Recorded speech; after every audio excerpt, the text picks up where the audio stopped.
the city of Rome often woke slowly. At dawn, pale light touched the marble columns, and the streets breathed out the quiet of night. Vendors prepared their stalls in careful silence. Soldiers stood at their posts, eyes forward, armor dull with use.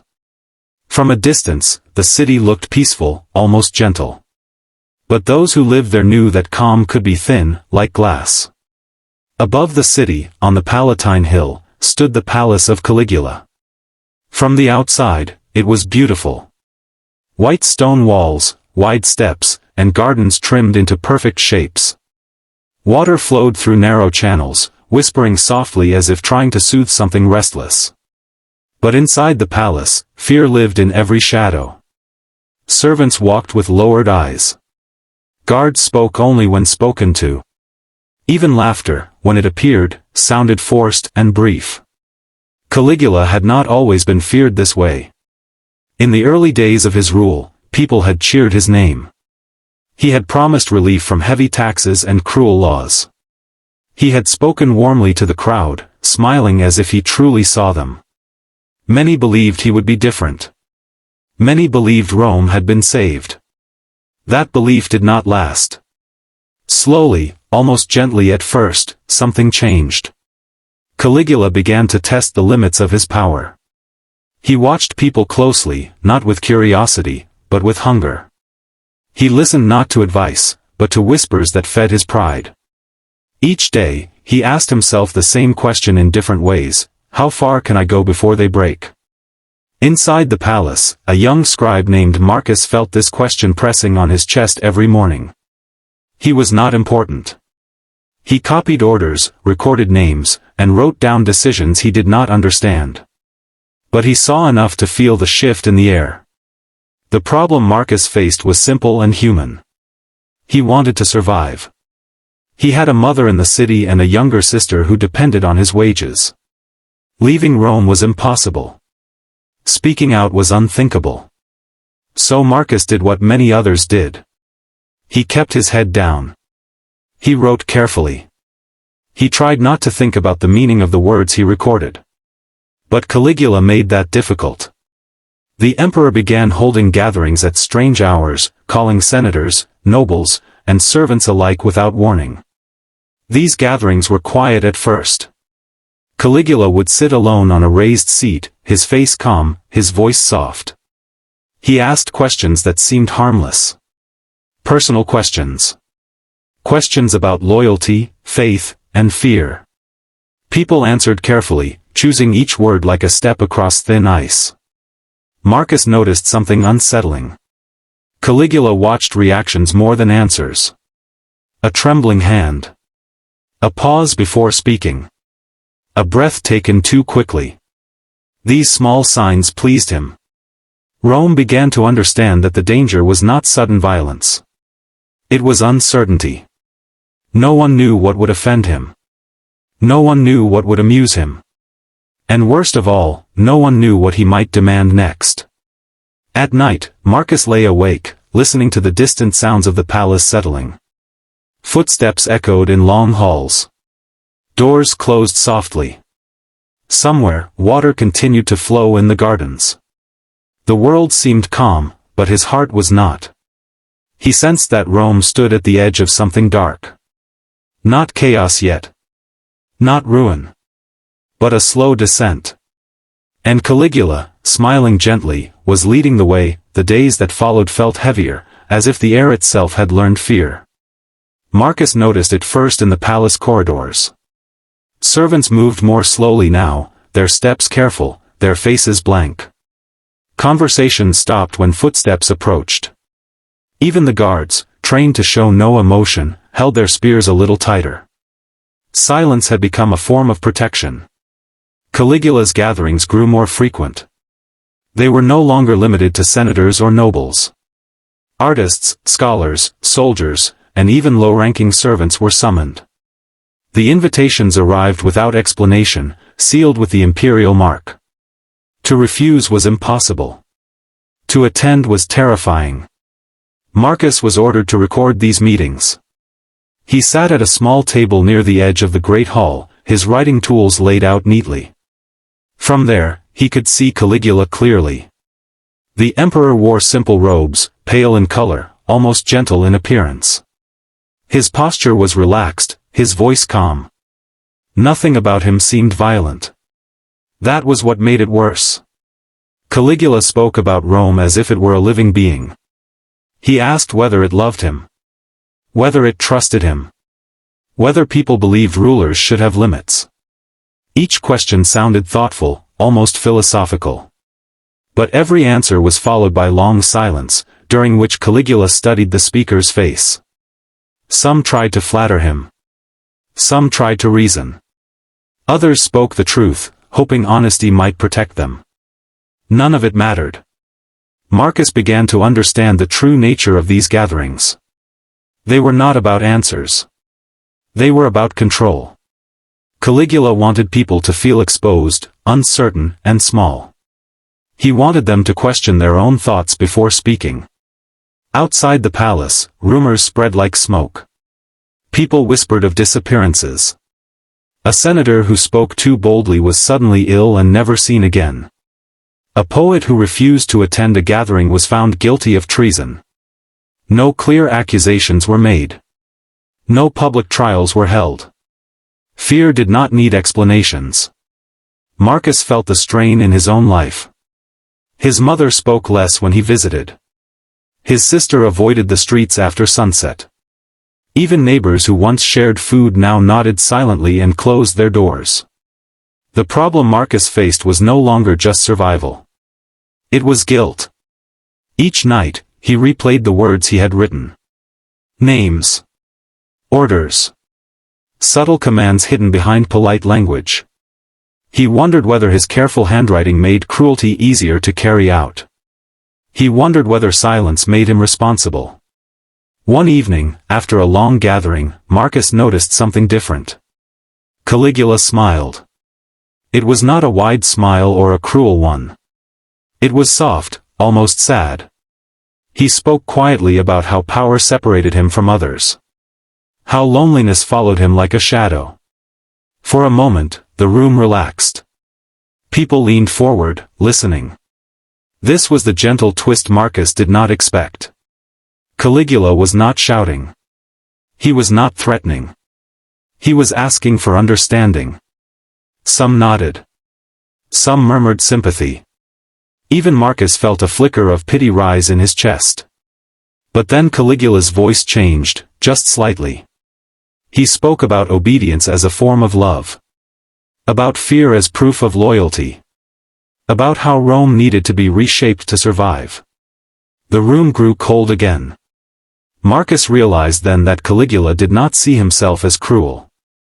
He saw himself as necessary. In his mind, terror was not evil. It was a tool. A way to bring order to a world that disappointed him. That understanding frightened Marcus more than anger ever could. When the gathering ended, Caligula dismissed everyone with a gentle wave of his hand. People bowed deeply and left without speaking. Marcus remained behind, finishing his records. His hands trembled as he wrote the final lines. As he left the hall, he felt something settle inside him. Fear was no longer just around him. It was becoming part of him. And he knew, with quiet certainty, that Rome had not yet seen the worst. Time moved strangely now. Days blended into one another, marked only by summons and silence. Marcus felt as though Rome itself was holding its breath. The streets were still busy, the markets still open, but something invisible pressed down on everyone. People smiled less. They spoke in half sentences. Trust had become dangerous. Inside the palace, Caligula's behavior shifted again. He began to invite people not to large gatherings, but to small, private audiences. These meetings were quiet, almost intimate. A single chair placed before the emperor. A single voice allowed to speak. No witnesses, except the guards and, sometimes, Marcus. Marcus hated these moments the most. In private, Caligula asked people to reflect on themselves. He spoke of truth, of weakness, of hidden thoughts. He encouraged them to confess fears, doubts, and regrets. His tone was calm, almost kind. Some left these meetings pale and shaking. Others did not leave at all. Marcus wrote what he was told to write. Nothing more. Nothing less. One evening, Caligula surprised him. As Marcus finished recording the words of a trembling official, Caligula looked directly at him. The room seemed to shrink under that gaze. "You," Caligula said softly. "You listen more than you speak." Marcus froze. He lowered his eyes, his heart pounding. "Yes, Emperor," he replied. Caligula studied him for a long moment. Then he smiled again, that quiet, unsettling smile. He spoke about scribes as mirrors of power. About how words, once written, became real. Permanent. Dangerous. "Do you ever wonder," Caligula asked, "whether writing is an act of obedience or an act of creation?" Marcus did not know how to answer. The question felt like a test with no safe response. "I serve Rome," he said finally. Caligula nodded, seemingly pleased. He dismissed Marcus with a small gesture. But the words stayed with him long after. That night, Marcus could not sleep. He thought about the idea of mirrors. About how Caligula seemed to look at others only to see himself reflected back. Loyalty mattered only when it confirmed his greatness. Fear mattered only when it proved his control. Marcus began to see the emperor not as a monster born of chaos, but as a man trapped by his own power. The gentle twist deepened. Caligula was not driven by wild impulse alone. He was driven by disappointment. By the belief that people were unworthy unless forced into obedience. By the fear that without constant control, everything would fall apart. This did not excuse him. But it explained the pattern. Outside the palace, resistance began in quiet ways.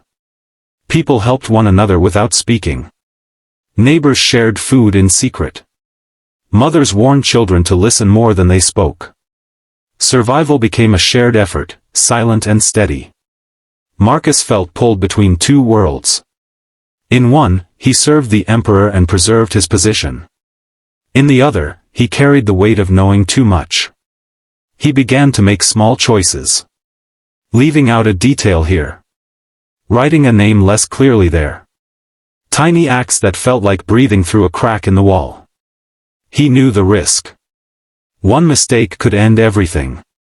Then, one morning, Caligula announced a change. He would no longer rely on fear alone. He would become a symbol. A godlike figure above judgment. He demanded public displays of devotion, not loud, but constant. The city responded with forced calm. Marcus sensed the turning point. Power, stretched too tightly, was beginning to strain. Even Caligula's calm felt fragile now, like glass under pressure. As Marcus looked out over Rome from a palace balcony, he felt something unfamiliar. Not hope. But possibility. The kind that appears only when fear has gone too far to remain stable. And somewhere deep inside, he knew the story was moving toward its end. The end did not arrive with fire or shouting. It came softly, the way exhaustion comes after a long illness. Rome had lived too long in fear. Even terror, Marcus realized, had limits. Caligula's demands continued, but the response grew thinner each day. People still bowed. Still obeyed. Still spoke the words expected of them. Yet something essential was missing. The fear no longer fed him. It no longer reflected awe. It reflected emptiness. Marcus saw the change clearly. Caligula walked the palace halls more often alone. His calm remained, but it felt forced now, like a mask worn too long. He spoke of destiny, of divinity, of being misunderstood. Fewer people listened closely. Even those who nodded seemed distant, their eyes tired rather than afraid. Power had isolated him completely. One evening, Marcus was summoned for the last time. The hall was nearly empty. No gathering. No audience. Caligula sat by himself, staring at a shallow pool where water barely moved. The light was low, the air still. For a moment, the emperor looked small. "Do you think Rome remembers kindness?" Caligula asked quietly, without turning. Marcus hesitated. The question did not sound like a test this time. It sounded like fatigue. "I think Rome remembers how it feels," Marcus said carefully. Caligula nodded slowly.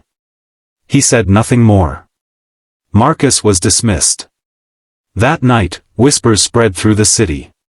Guards shifted posts. Doors closed early. By morning, it was over.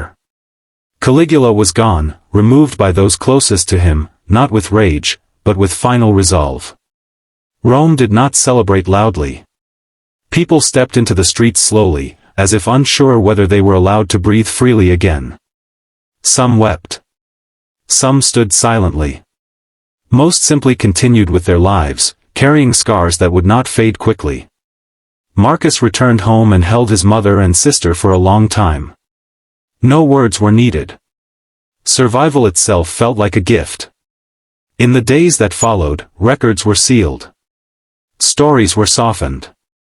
Rome tried to forget the details. But Marcus knew forgetting was not healing.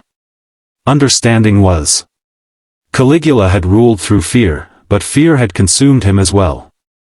He had demanded reflections of power and found only his own loneliness staring back. Marcus chose a quieter life after that. He continued to write, but with care and purpose.